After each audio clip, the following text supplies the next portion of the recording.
Hey everybody, it's Jim from Cigars and Other Dude Stuff. Today I'm smoking kind of a under the radar brand of cigars. It's the Crux Epicure, and this is a Habano wrapper. I kind of waffled on whether it was Crux or the Spanish pronunciation, which is Cruz, C-R-U-Z. But in either case, they mean the same thing. Crux is an interesting company. They actually started in 2014. It was founded by two fellows that own a brick and mortar shop in Minneapolis. And they don't make their own cigars. They actually have them made by AJ Fernandez, some of them, and some of them, such as this one, by Plasencia. So when they founded the company, I think it's really hard to stand out in the crowded world of cigars, but they kind of made an interesting choice. They came out with a couple cigars called Nymphomaniac and Skeeters with a Z.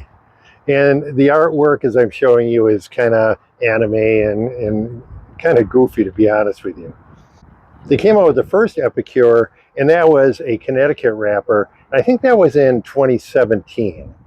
It had kind of that goofy image as well. But in 2019, they came out with the Epicure Maduro, and they decided that they needed a more refined and sophisticated image. So they kind of changed it to what it is today. This one came out in 2023, the Epicure Habano. Interestingly enough, all three of the Epicures have the same binder and the same filler. They just have different wrappers. So the original Epicure was a Connecticut shade. The second one was a Maduro of San Andres. And this one, of course, is Habano. Being that Crux originated out of two guys that were brick and mortar cigar store owners, I think they lean pretty heavily on their cigar dealers to do a lot of their marketing work for them. The places that I've been to in the Midwest here have all of them have pretty large displays for Crux, larger displays than even some of the well-known companies. All right, that's enough background. I'm going to get this thing cut and lit up, and I will get back to you in a minute. I'm getting down to the end of this Crux Epicure Habano, and it did show a little bit of cracking. I don't know if you can see that. I'll take a picture of it. It really didn't affect the smoking experience. And to be honest, it is a chilly, windy day today. I know it looks nice behind me, but that is not the way it really is. And I think that affects the cigar. And you bring it out from, a nice warm confines of indoors and expose it to that. I think that is bound to happen once in a while. So we're not going to hold that against it.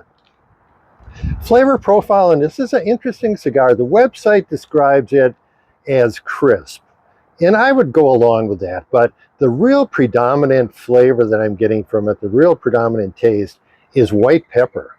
And it was white pepper all the way through, but actually when it's gotten down to the last 5 minutes or so before I turn the camera on, it really got white peppery, but still medium body. It's kind of light and citrusy in terms of flavor as well. And I think that offsets the white pepper. A little bit of floral taste even to it. It's an interesting tasting cigar. I actually like the flavor quite a bit. I have an interesting story. When I am going to do a review, especially I've not smoked one of these before. When I'm going to do a review and I don't have a lot of experience with it, I tend to look at other reviews, and I came across this review, and I'm not kidding. I have to read this to you. They described the cold draw on it as freshly opened bed sheets, Lipton tea bags, and vanilla frosting. And I don't know. I think that's sometimes they go a little bit overboard in trying to be descriptive. Construction, it was good. Draw was good. Burn was good all the way down. And we just had that little problem toward the end. But like I said, I'm not going to hold that against it. Flavor good as well. This cigar sells between $11 and $15 in a cigar shop. Interestingly enough, they also sell 5-packs, just like Davidoff does, and as well as boxes of 20. So overall smoking experience on this, I'm going to give this an 8 out of 10.